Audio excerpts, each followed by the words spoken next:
All the other kids with the pumped up kicks, you better run faster than my bullet. Alors moi je m'appelle Louise et j'ai 20 ans. Moi je m'appelle Anna, j'ai 22 ans. Je m'appelle Lison et j'ai 21 ans. Je m'appelle Laura et j'ai 23 ans. Alors on a cherché des articles sur la politique entre France et Tunisie. Alors moi j'ai cherché sur le regard de la Tunisie sur les élections tunisiennes, les élections présidentielles qui vont avoir lieu. Le 11 août, le registre des candidatures a été clôturé avec 98 candidats. Donc ça promet d'être des élections mouvementées. Les élections auront lieu le 15 septembre et ça modifie, donc ça chamboule un peu le calendrier des élections parce que les élections présidentielles auront lieu avant les élections législatives. Il y a 3 candidats assez importants parmi tous ceux qui se sont présentés. En premier lieu, il y a le Premier ministre Youssef Chahed qui lui est plutôt pro-démocratie. Ensuite, il y a le président par intérim du Parlement qui lui est plutôt soutenu par des partis islamistes. Donc 2 gros candidats assez opposés. Et ensuite, il y a un 3e candidat qui est potentiellement important, le ministre de la Défense, qui lui a démissionné pour pouvoir se présenter. Et justement, le ministre de la Défense a des relations qui ont l'air plutôt bonnes avec la France. On peut notamment le constater lorsque l'ambassadrice de France pour la Libye a eu besoin de se rendre en Tunisie à cause d'une situation qui avait évolué rapidement en Libye et qui mettait en cause sa sécurité. Il y a eu des très bonnes relations entre la France et la Tunisie pour assurer un déplacement en toute sécurité et facilité grâce aux forces de l'ordre tunisiennes.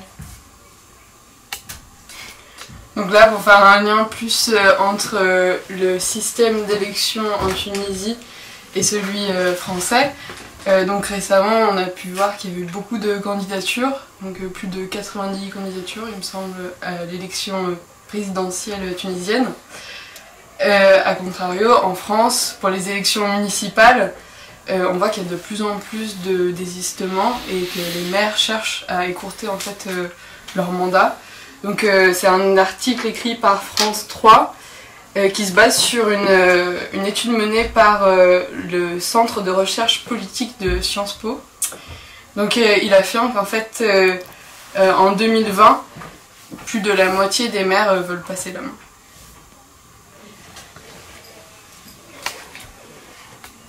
Et du coup, ce qu'on voit en France, c'est que la médiatisation de la campagne municipale est déjà bien entamée, alors qu'en Tunisie, en tout cas, la France se pose la question pour la Tunisie, notamment dans un article du Monde, où on se demande si les médias tunisiens seront capables d'assurer les élections et d'être à la hauteur de ces élections, car c'est des élections qui, pour la première fois, avec l'arrivée de la démocratie, sont vraiment des élections très médiatisées. Et pour la première fois en Tunisie, s'organise un débat télévisé sur 3 jours, entre les différents candidats, avec plusieurs candidats. Et ce qu'on voit de plus en plus en Tunisie, c'est la multiplication des instances médiatiques. On dénombre désormais 11 chaînes de télévision et près de 200 journaux, qui n'existaient pas avant. Mais la limite à ces semblants de liberté, enfin à cette multiplication de la liberté de la presse, ça reste quand même de savoir à qui appartient cette presse. Et donc l'article se finit en concluant que contrairement à des règles qui peuvent exister dans certains pays, en Tunisie on n'a pas une transparence absolue sur le financement et la possession de la presse, donc on se pose la question de à qui appartient la média, car on n'a pas la nécessité de transparence de dire qui sont les actionnaires des grands médias tunisiens.